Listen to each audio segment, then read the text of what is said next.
So looking behind me, you can see my greenhouse. I have redone it this year. I used plastic, just plastic last year and the year before that. And either my tape wasn't good or the weather wasn't good and it shredded the plastic and the wind and the sun and everything. This year I've gone with the uh,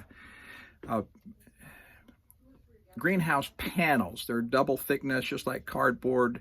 And I've used the tape is a greenhouse repair tape, so it should hold against the UV or the sun. I used my old, this frame here is, you could get them cheap, 3 foot by 9 foot mostly. We got it from Amazon. And it comes with a green cover, and there's 3 bays with zip up that you could open. So it's kind of like a cold frame, but it's a miniature greenhouse, they call it. That lasted the first couple years, but this last summer and winter, it developed a lot of holes in the webbing that the green plastic was. It was kind of a webbed plastic, had reinforcing lines in it. So yeah, you like my beard? Brand new this year. I don't think I've shown pictures of me on the site before. I'm going to switch this over to the other side so that you get the greenhouse itself, if I can. I'll figure out how to do this or not. So here we go. What I have here is, this is my workbench. I have I built it myself. It's garbage, but it does the job. And I haven't reinforced it, but I put plastic against this here, and I'm gonna put, I haven't insulated it, but I need to do that. Up here, I keep notes that I'm running right now. This is just for each week in the greenhouse, which runs to the end of March. After that, I'll be able to start planting outdoors, hopefully. Here in Utah, you can never tell. And a light that I use if I need to work at night. Over here, bring it down into here, I have 40 strawberries planted from seed. I heat it with a small heater that's got a thermostat in it.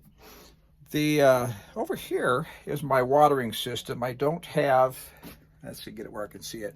I don't have water into the greenhouse. I have hoses that run past that go out to the garden to irrigate. But for this, I'll just fill it from the bathroom tub and bring it out as I need it.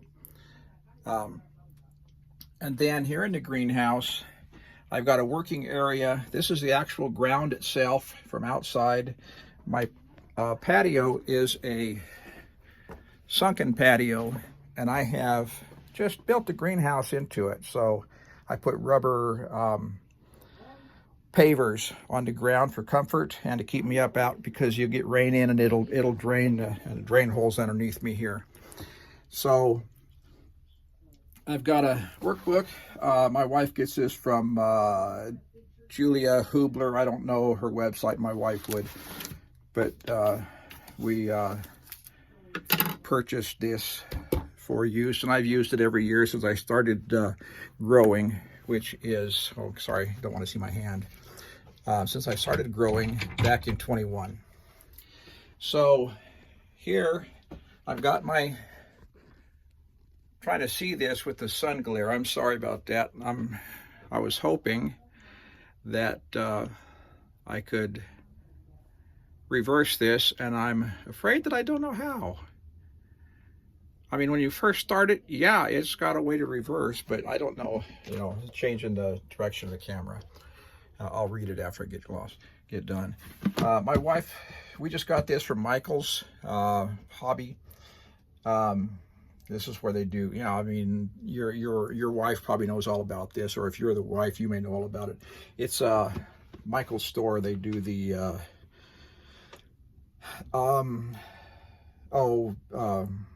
scrapbooks and all kinds of stuff. So this is one of those, it's just a storage box with all kinds of trays inside it. And so she used her Cricut to put this. You're never too old to play in the dirt with an old guy with a garden fork. And I just put in my seeds in here. So bush crops, melons, miscellany, which happens to be asparagus and strawberries. All of my peppers, my root crops, such as carrots, beets, stuff like that. I've got flowers over here that are I grow for pest control, stuff like marigolds, nasturtiums, painted daisies.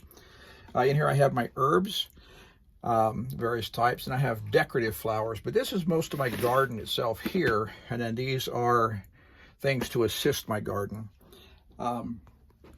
So in addition to these little trays here, and I've got 3 of them. I've got 2 of them I haven't put into use yet. I'm sorry if I move too fast. I know what it does to my eyes when I see a screen move too fast. But over here, I planted some painted daisies in the ground in here because it's insect control. It's pest control. Because the painted daisy is a pyrethrum.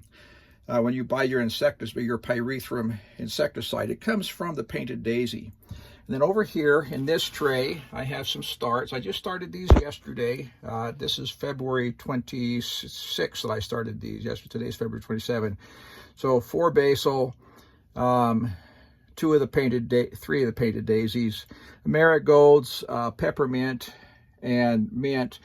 And these are they've got use, but they're also for pest control. Now in here, in this tray here, I'll improve my abilities one of these days. I have some nasturtium seeds. I have scraped them because, tell you what, these things are hard as rock. And if you don't scrape them and soak them, you might not get them to germinate. Okay, so this is what you want to do, is make sure it germinates.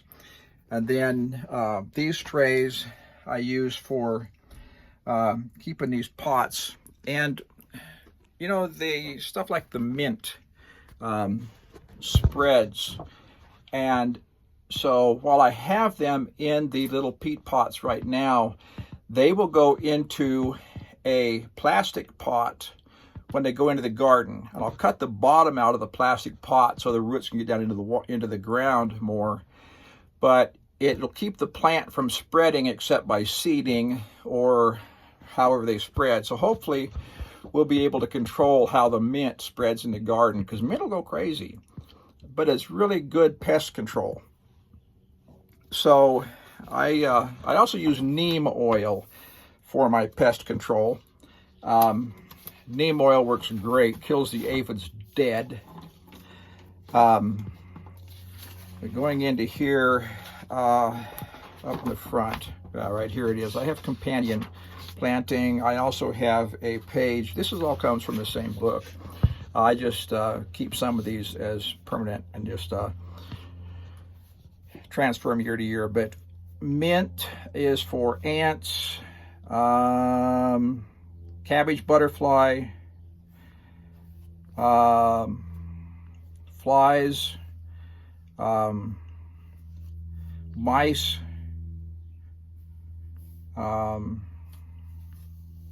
moths, and then like nasturtiums, like you eat a white fly, nasturtiums are good for that, and other things as well. I also have spearmint, but I have basil, and my wife uses basil in cooking. Everybody does, but it's also good for control of fruit flies, aphids. What else do I have here that has basil? Well, pyrethrum good for thrips. Fennel, I've got fennel, but I haven't planted it yet. That's for both bug control and for eating. So that's good for fleas. If you have fleas, I see no evidence of fleas on my property, happily. But we have had a problem with aphids. We've had a problem with, not last year, but the 2 years before that, we had a problem with powdery mildew on our squash. And what I've done with those plants is I put them into buckets and I move them out front, and they're separated and not in contact with the ground. I've got a red rubber mulch in the front yard, and I've run a drip irrigation system to every one of my buckets. And so then I've got a nice white picket fence out in front. Uh-oh, I just identified myself. Who has white picket fences anymore? But a lot of these plants are natural control for insects that can harm your garden.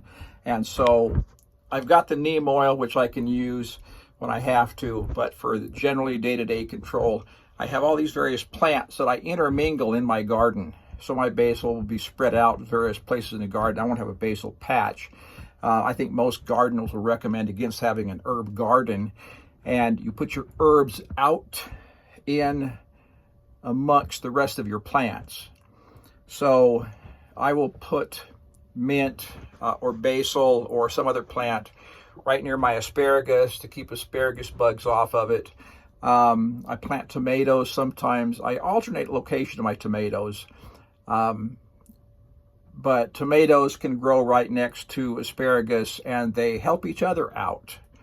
So, and that's what they call companion planting, is when you have some bugs that don't like tomato, but they do like asparagus. You plant the tomato next to the asparagus. They use different soil usage, so they don't interfere with each other's growth, but they also help each other with the insect pests. And so this is a good thing to do, is really pay attention to your companion planting. Pay attention to your shade. I'm going to be planting my leafy salad greens underneath my tomatoes and cucumbers, because those go on trellises.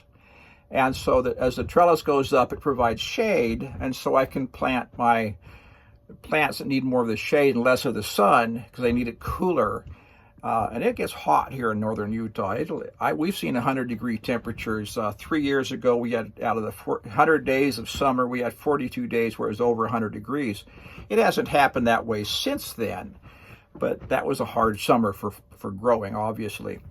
So in here, I'm just going to be starting.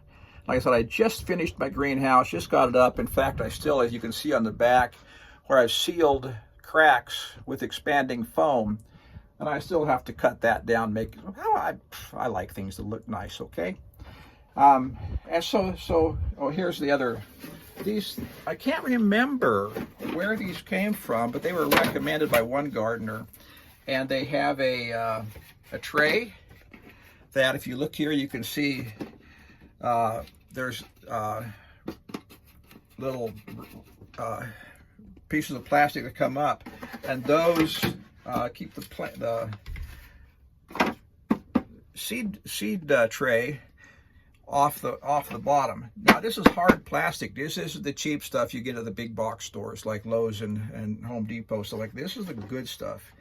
And then it comes with a lid, which may be too tall, because you can't get the light right down low onto the plant like you should when it's first coming up, because they need the light nearby down low so they don't get leggy.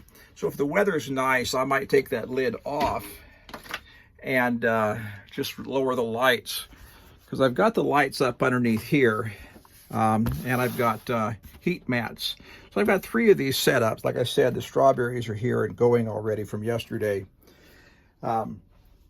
Then I've got egg cartons.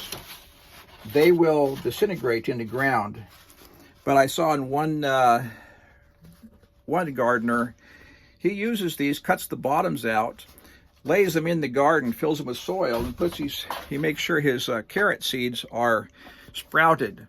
So he'll put carrot seeds on toilet paper, keep them wet for several days, and then he'll use tweezers to transplant those carrots into each one of those little compartments where the egg sat.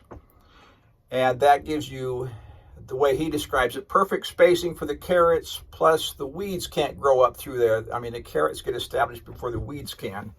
And so there's various tricks I've learned that if you go on other YouTube sites, you'll see them also. And there's some really great ideas.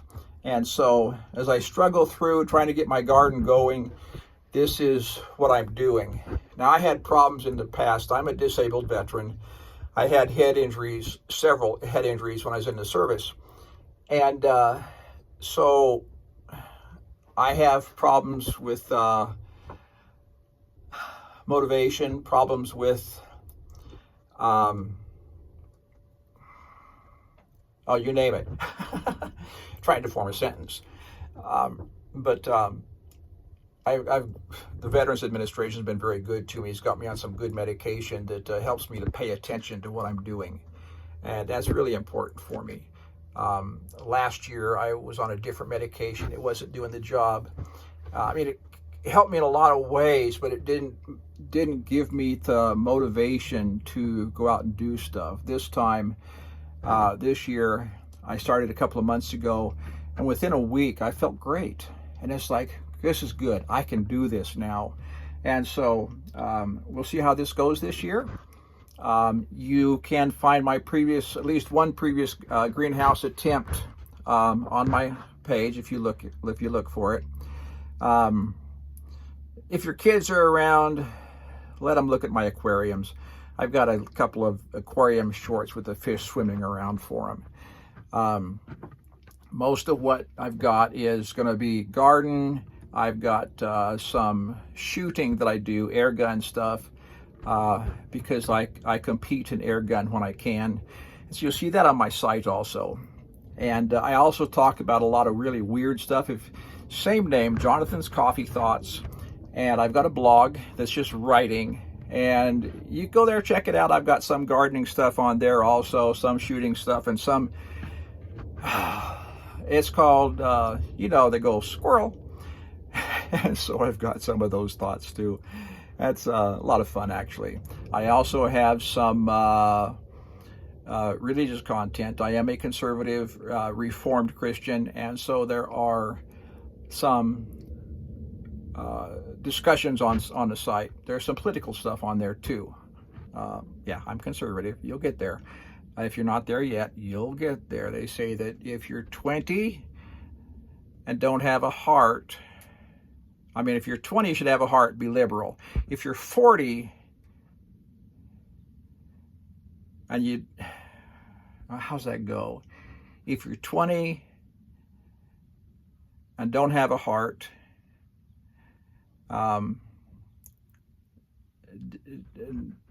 then by 40, if you don't have a brain, so 40 years old, I don't know how the saying goes.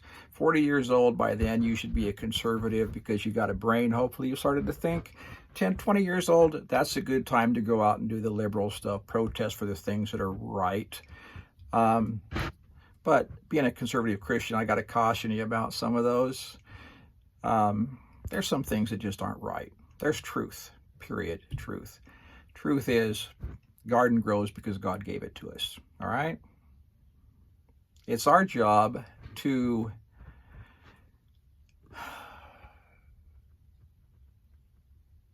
be, well, we're servants of God. We are dominion over the earth. He gave it to us to be in dominion. That doesn't mean abuse it. That means take care of it. It's not some living creature all of its own. The earth is not living, but there are living things on the earth. And it's our responsibility to take care of them. The way groceries been going, it's best to be garden. Okay, see you later.